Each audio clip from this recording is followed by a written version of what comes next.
Tonight on Sports Paws, some must-see highlights from the World Series and an action-packed NFL Sunday. Plus, Q30 Sports sits down with Quinnipiac men's soccer head coach Eric DaCosta. It's all going down on Sports Paws, and you don't want to miss a thing. Show starts now.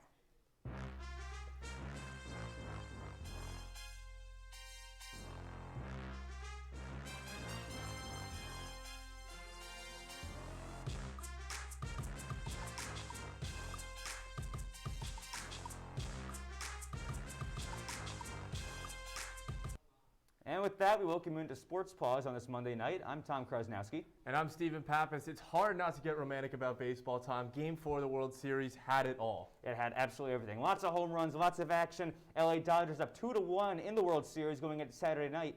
What came next? Just a no-holds-barred classic. Dodgers come into this one up 2-1, like we said. Rays looking to even it up. Mookie Betts leading things off for the Dodgers. We're going to pick this one up in the third with Ryan Yarbrough on the mound. Dodgers already up 1-0. Corey Seager at the plate. And Corey Seager picks right up where he left off in the NLCS. Deep to right field. Way out of here. And the lead now doubled. 2-0 Dodgers here early on. Julio Urias on the mound. And Urias, who's hotter than Randy Arozarena? Deep to right field. And that is a record-setting home run for Randy Arozarena. His 9th, the most home runs in playoff history. Rays continuing the home run barrage as Hunter Renfroe totally unloads on that one. Way out of here to left field. That's into the second deck. One-run ball game now here as Pedro Baez in for relief. He's facing Brendan Lau. You seeing a trend here? Deep to left field. That one's out of here. The Rays have their first lead of the ball game, and this is where things got a little crazy. Next half inning, bases loaded.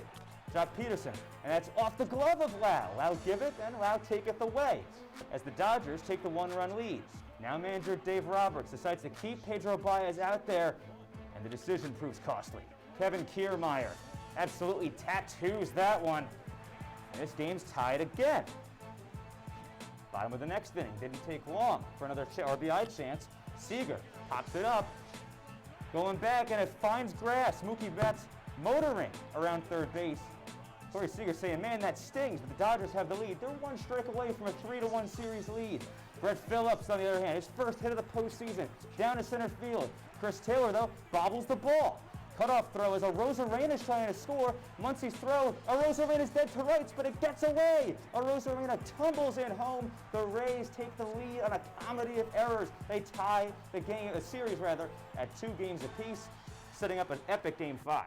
Yeah, well, that does set up a pivotal Game 5 between the Rays and Dodgers from Arlington, Texas. Let's get into it. Clayton Kershaw versus Tyler Glasnow. The Dodgers looking to bounce back after the Saturday night loss. The Rays looking to keep up the momentum, and there goes that man. Randy Arozarena, MVP candidate. Corey Seager, another MVP candidate.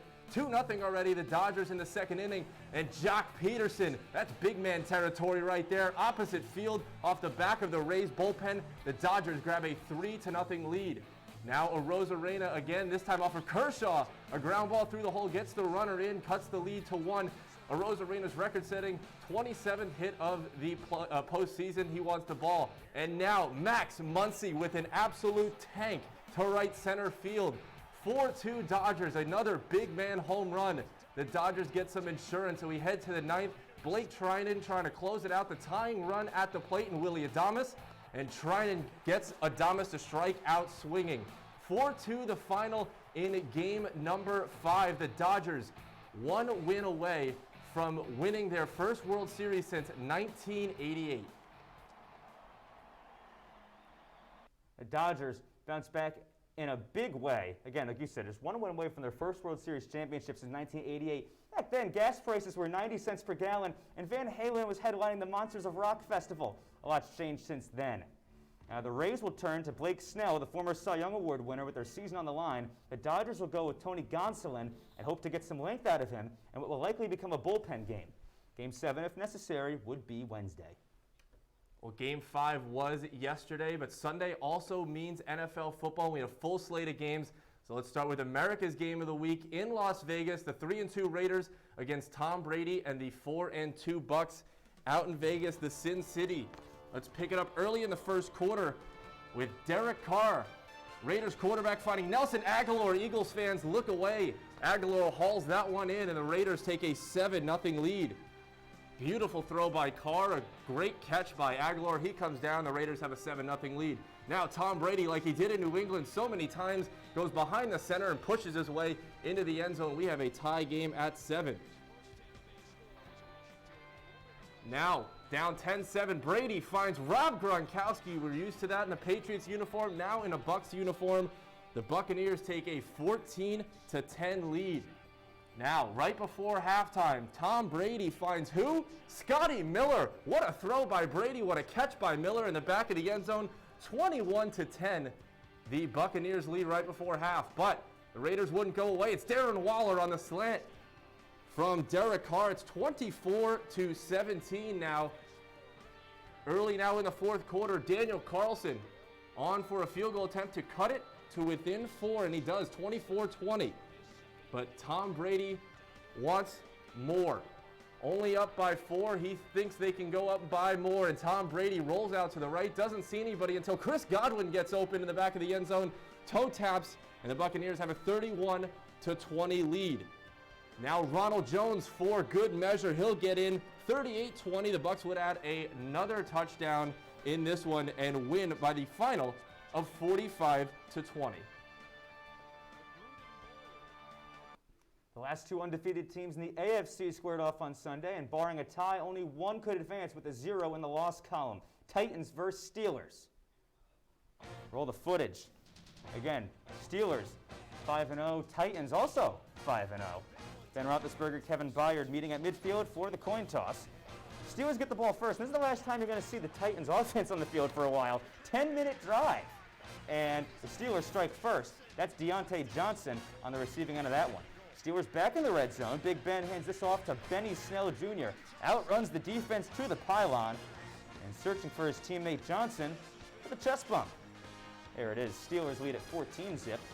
Late second quarter, Titans driving. Bullet from Ryan Tannehill to Corey Davis in the end zone. Lead cut in half now. 14-7 ball game.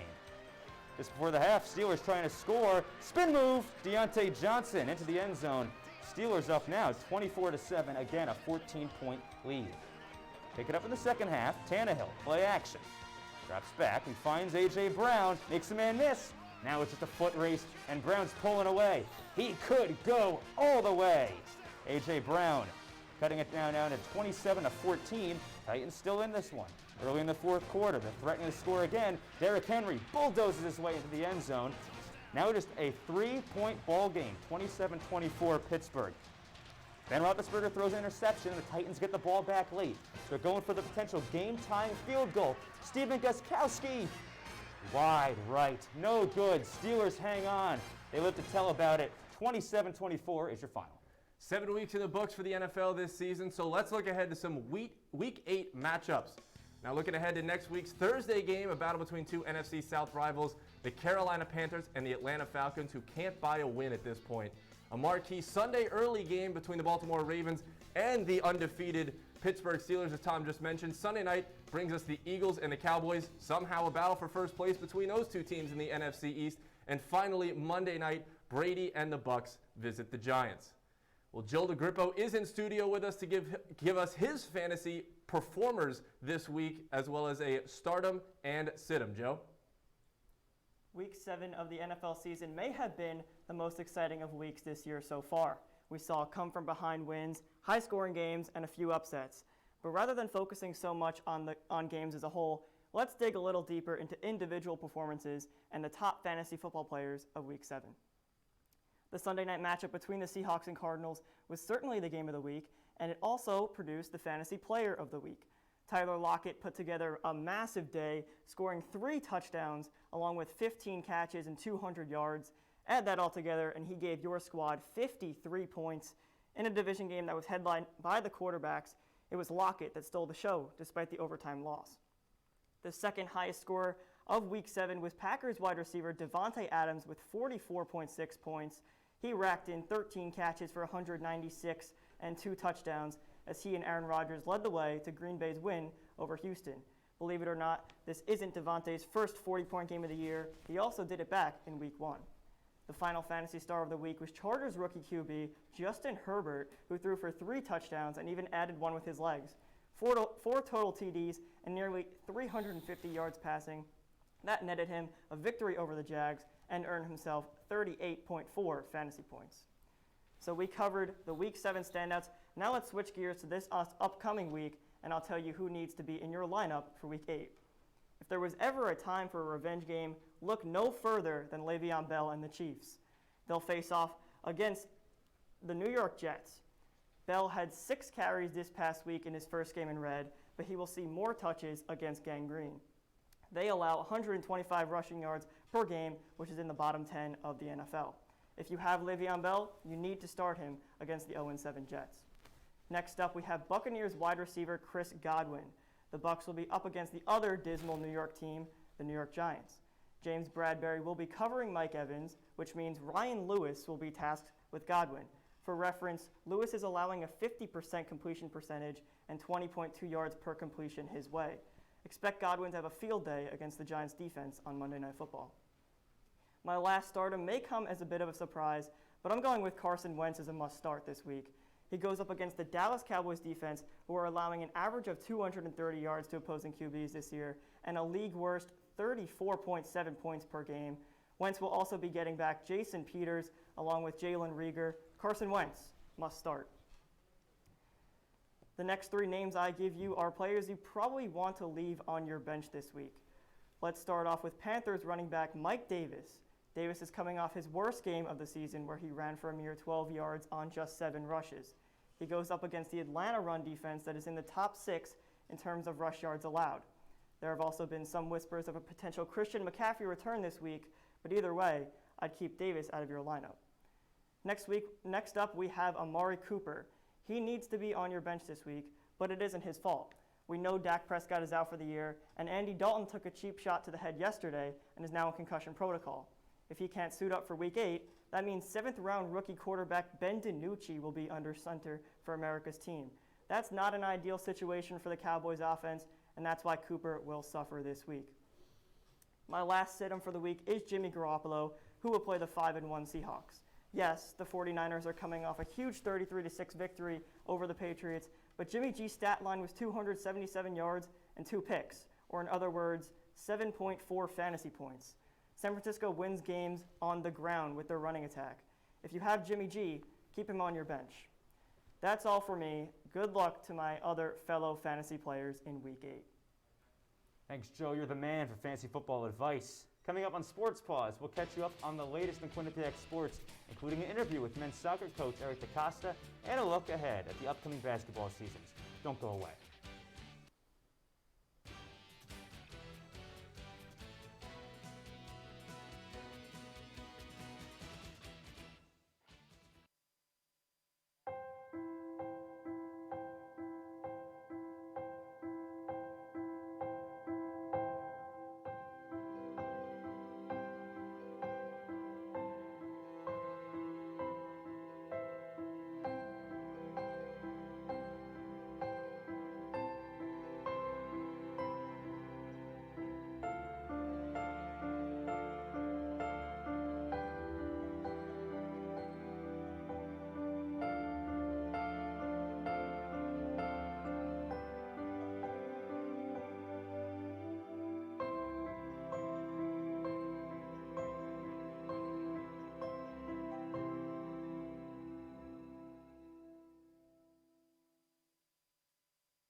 Me and my boy Matt had it good. He had catnip that was off the hook. But one day, he brings a girl home, and she's allergic to cats. Every sneeze was a nail in my coffin.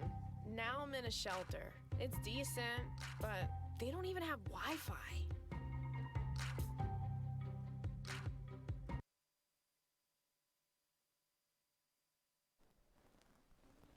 Which camera are you coming up on?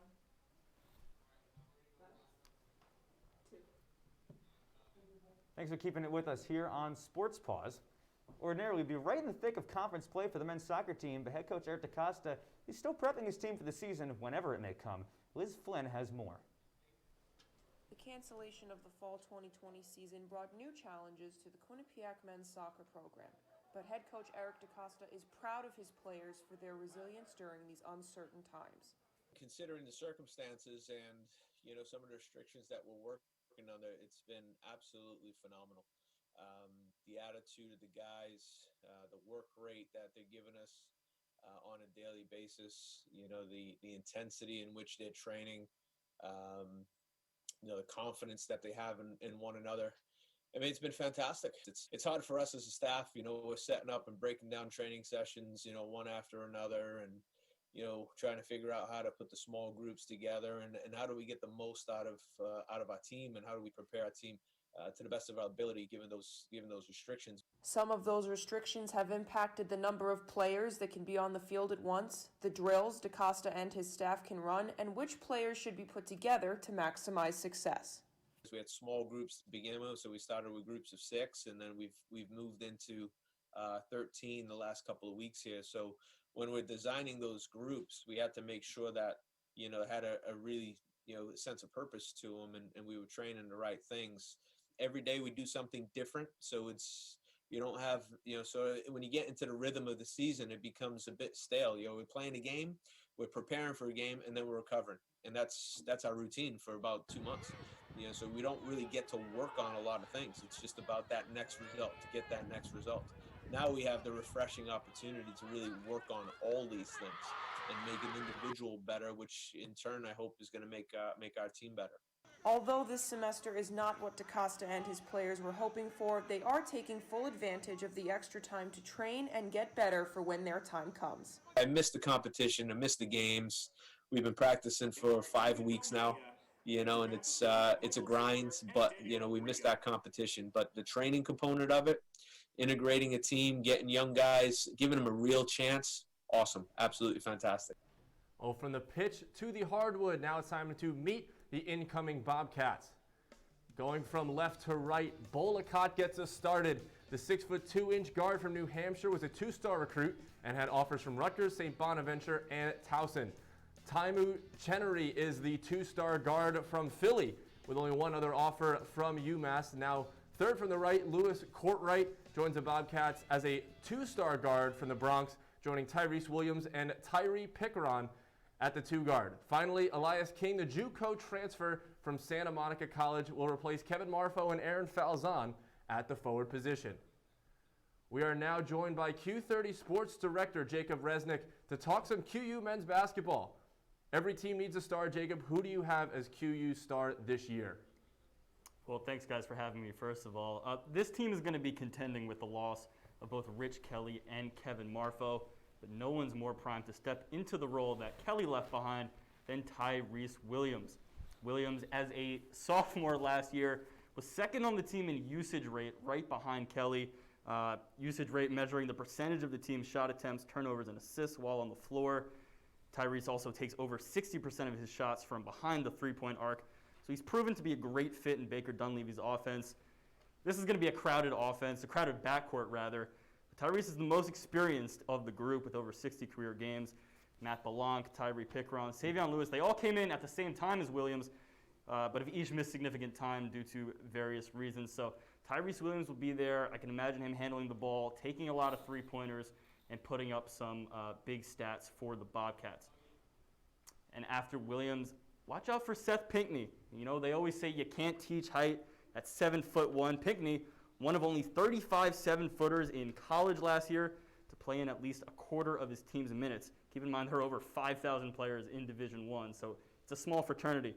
Seth Pinckney, here's the thing. He only played in 11 minutes a game last year, but if you extrapolate his stats out to 40 minutes a night, how about 11 points, 11 rebounds, 5 blocks?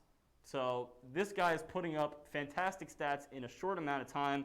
Also, third in the country in field goal percentage last year. They need to keep him on the court for a longer period of time. Baker Dunleavy has admitted as much. They're working with him on his conditioning. If he can stay on the court for 25 minutes a night, he's going to be a big player for the Bobcats down low. All right, Jacob, you already mentioned that a couple of the key players were lost to graduation and transfer, but whose loss is going to have the biggest impact on the team? Yeah, listen, Kelly and Marfo, huge losses, especially since they could have theoretically played their final year of eligibility at Quinnipiac. But anytime you lose a player who was the best in the country at something, and for Kevin Marfo, it was rebounding, that's a pretty big loss. So the Bobcats are really going to miss his presence down low. And to me, this is more about opportunity. The backcourt, the depth is about 6 deep. Named some of them earlier, led by Tyrese Williams, Matt Belong, Tyree Pickron, Savion Lewis. The names go on. But in the front court, the big man depth is very thin. And that's counting Elias King, the new 6'9" JUCO transfer who you mentioned, who's more of a stretch 4. So it's really going to be King. It's going to be Seth Pinckney. Like I mentioned, they're really going to feel the loss of Kevin Marfo. All right, Jacob. Well, before you go, we got to hear your expectations for the season. What do you got for the Quinnipiac men's basketball team? I mean, can I plead the fifth? I mean, listen, I'm not in the prediction business. We don't know a lot about this team. New faces, guys stepping into bigger roles than where they were last season. So here's what I'll say. I'll say that they'll be playing on the first day of the MAC tournament next season, which would put them in the 6 to 7 seed range. But they can prove me wrong. They've got a lot of time to get the new guys acclimated. But listen, that's why they play the games. Thank you, Jacob. The QU women's team has already announced some new out-of-conference games to open up their season. The Naismith Basketball Hall of Fame Challenge will take place at Mohegan Sun Arena in Uncasville, and we'll see Quinnipiac taking on some prominent national foes. UConn will also represent the Nutmeg State, while Maine and Mississippi State will also attend. The games are set for November 28th and 29th. Well, let's jump into our DeLorean and head back in time to this day in QU history. October 26, 2016. Women's soccer against St. Peter's, the last regular season game of the season for the Bobcats, not in that stadium that we're so used to now, but now this game being played on the rugby field, as you see the rugby field in the back. Jess Fontaine, she's able to deflect this one home to get her 5th of the year, and Quinnipiac at this point ties the game at 1, now 67th minute. Kylie Lance redirects it home, and the Bobcats take a 2-1 lead. Now in the 75th minute, off a set piece, Jess Gargan gets her 1st of the year on a crazy deflection in front. Quinnipiac gets the insurance that they need to win this one and the regular season finale 3-1. 2 years ago today, the QU women's hockey team picked up its first win of the season in dominant fashion. And guess who was on the call? That's right, Steve and I called that game. Good memories, buddy. I saw the Bobcats win 4-0. Lexia Gia scored a goal and had an assist in the game. Abby Ives notching a shutout to set the tone for the Bobcats in conference play. Well, let's take a break, but when we come back, the Big Ten is back on the gridiron and has already had a Game of the Year candidate. We'll be right back.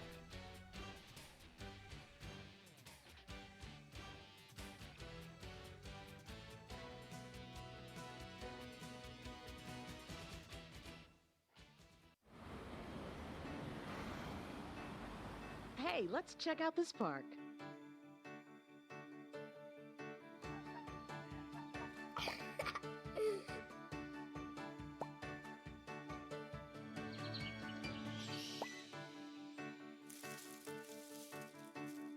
Oh, wow, that's really cool.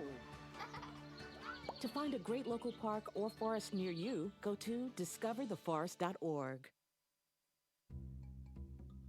Sure, I look cute now, but when my owner lost his job, it was rough. I was living on the street, and one night, me and this Cocker Spaniel got into it so bad, I wound up looking like an ice cream cone. I cried a little bit, but thankfully I got rescued, so I'm running, I'm jumping, all back to my old self, and I'm ready to give unconditional love, even if you put a lampshade on my head.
Welcome back to Sports Paws. The Big Ten is finally back, and with that, the fifth-ranked Buckeyes of Ohio State will try and avenge their Fiesta Bowl loss to Clemson that ended their season last year. Ohio State taking on Nebraska from the famous Horseshoe in Columbus. Let's go take a look.